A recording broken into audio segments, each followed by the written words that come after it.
Welcome to Women in the Know. This is where we discuss everything from politics and policy to relationships and marketing, from franchise growth and to difficulties between franchisees and franchisors. Today's topic comes from the topic we've been having lately about grit and the elements of grit. And we talked and interviewed Renee Israel recently, and she talked about discipline and commitment. And that's something that we really think is an important element that she clearly has in spades. But talk to us some, Rebecca, about what that specific element of grit does for you in business. As we talked about last week, there are 6 primary elements of grit, one of which is the one we're talking about today, which is commitment and self-discipline. And I thought Renee Israel's points about some of us, I think, are more naturally self-disciplined and more focused and more committed. And others of us, we have to learn to build that particular muscle, right? Mm-hmm. But without it, we don't have grit. Without commitment and self-discipline, we flat out don't get where we need to go, right? Or at least not purposefully, we're not going to get there. So I thought it was very fascinating how for her, the discipline is in every area of her life, from her eating habits to her exercise and athleticism, to her business, to how she raises her children. Everything in her life has an objective, and then she backs it off into smaller components that are manageable. But she is highly disciplined, and she has a process for everything. And I think that really is an answer. Is there has to be some kind of objective and process in place for us to become more disciplined. But it brings up that whole topic, because I was thinking about this, and obviously having studied neurology and taught it for so many years, not everybody has that same level of willpower, let alone self-discipline, because self-discipline is a form of willpower that says, I'm willing to delay this gratification. I'm willing to pass up this temptation, that shiny object, that chocolate cake, whatever it is. Right. I'm willing to pass that up because there's something better on the other side of that, or instead of that. And that willpower, that's a biggie, right? Well, it is a biggie. And I think finding the motivation for that willpower, I'll tell you something funny, is I taught dance for 30 years. And that included after I had my 3 boys 2 years apart. So I had my last one at 31, and I was still dancing on the stage until I was 37. And I tell you what, there's nothing more motivating to keep you disciplined with your health and fitness and your diet than wearing a tutu on a stage with 16-year-old girls when you're 35. I've never had more, motivation for discipline in my life, because the biggest size tutu they have is a medium. So that's it. That's the big girl on the stage. Wow. So once I quit dancing at 37, I have never found the same level of motivation for my diet and exercise as that daggone tutu. Maybe I should go back to that. But I think that translates for all of us. It has to be something we really want, and I think that that drives the level of discipline that you have. How badly do you want to reach that goal? How much is it going to change your life? How passionate do you feel? I mean, it incorporates all of those other elements to get to that discipline, don't you think? I think you're right, because to your point, we talked about passion and purpose being part of grit. So if you have just self-discipline and it's just, nose to the grindstone, if you don't have some purpose or passion behind it, like you had a passion for dance and self-expression and all of those things. It was worth starving myself. It was, and working out.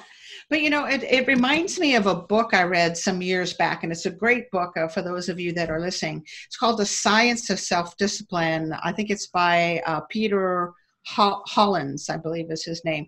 But he addresses this whole point that there is a difference between motivation and self-discipline. Self-discipline does come from having a higher motivation, like you said, with your dance, but motivation in and of itself is temporary. Where if we instill healthy habits, like Renee Israel spoke about, now it becomes a habit. It becomes self-discipline, even when the motivation's gone. I no longer have to I no longer can wear that tutu, or I reach that particular weight goal or financial goal or whatever. Right. Now the motivation is gone. What keeps us continuing on good discipline? It is. And I think you move the bar too. Like if you've reached those goals, you have to find new goals. Laura Spalding talked very specifically about that, because she's gone beyond what she expected to go with her business, with Spalding Decon. And so, one of my favorite quotes from her is, I want to make 100 people a millionaire through my business. So she's elevated her goal in order to continue having that discipline and that motivation and that kind of thing. So I think it's so dynamic. It would be so nice if everything just stayed the same, because you could get it down. And then when it doesn't, now we're talking about adaptability. They're also intertwined. It's like you can't talk about one without talking about the others. Exactly. And that's why this grit thing is so elusive, and why some of us have components of it and some of us don't have other components of it, because it all sort of works together. The drive, the motivation, the purpose, the passion, the adaptability, the optimism. And in this case, we're talking about the tenacity, the commitment, and the self-discipline that goes along with it. But in most cases, self-discipline equals, or at least that's how we think of it, equals being uncomfortable because the reward is greater.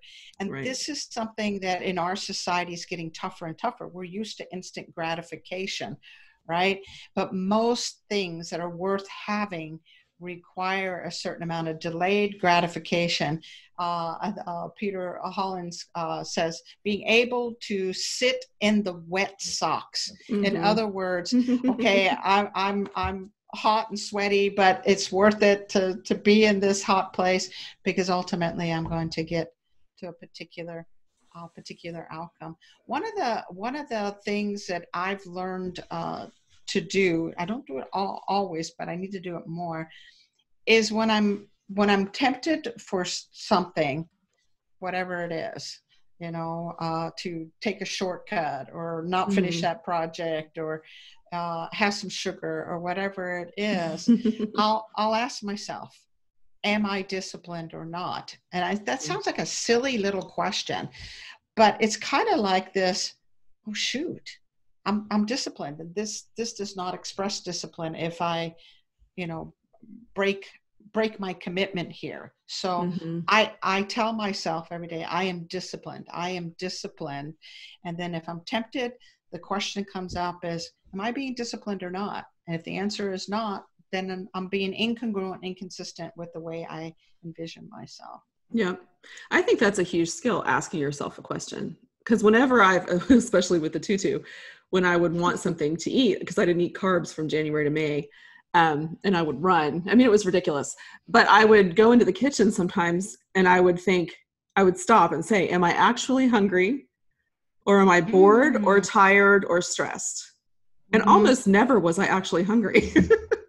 I was usually bored or tired or stressed. Sometimes when the boys were younger, I would just eat something for energy to get through the last hour of the day, but I didn't actually need it. I wasn't hungry. So I think that self-accountability, asking yourself, am I disciplined? Am I hungry? Am I whatever, and usually you can be honest with yourself and say, you know what, I'm not following my disciplined routine, or I'm not actually hungry. Why am I in here?